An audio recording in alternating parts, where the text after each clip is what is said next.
SBI के ATM में QR cash का मतलब क्या होता है और क्यूआर कैश से हम किस प्रकार से पैसे निकाल सकते हैं। चलिए दोस्तों विस्तार से जानते हैं कि एसबीआई के एटीएम में क्यूआर कैश का मतलब और क्यूआर कैश विड्रॉल का मतलब क्या होता है।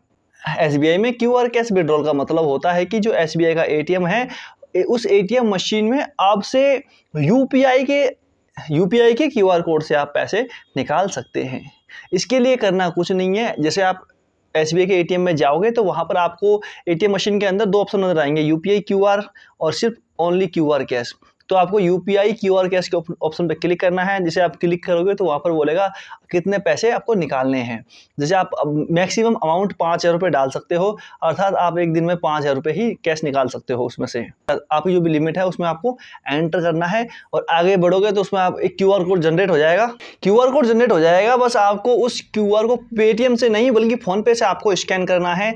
जो भी अमाउंट उस क्यूआर कोड में रहेगा वो अमाउंट आपके फ़ोन से कट जाएगा। आपको यूपीआई पिन एंटर करना है। जैसे यूपीआई पिन एंटर करोगे आपको कंटिन्यू के ऑप्शन पर क्लिक करके आपका पेमेंट बाहर निकल जाएगा।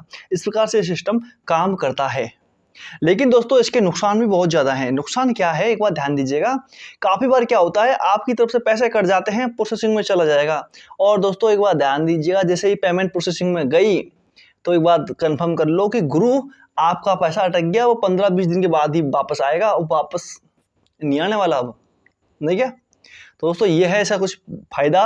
और नुकसान दोस्तों इतना ही है, पेमेंट फेल नहीं होनी चाहिए, पेमेंट प्रोसेसिंग में नहीं जाना चाहिए। और इसके अलावा आपको जैसे जहाँ पर वो आ जाए ना, फ़ोन पे का प्रोटेक्ट सिस्टम आ जाए, पेमेंट नहीं करनी है कभी।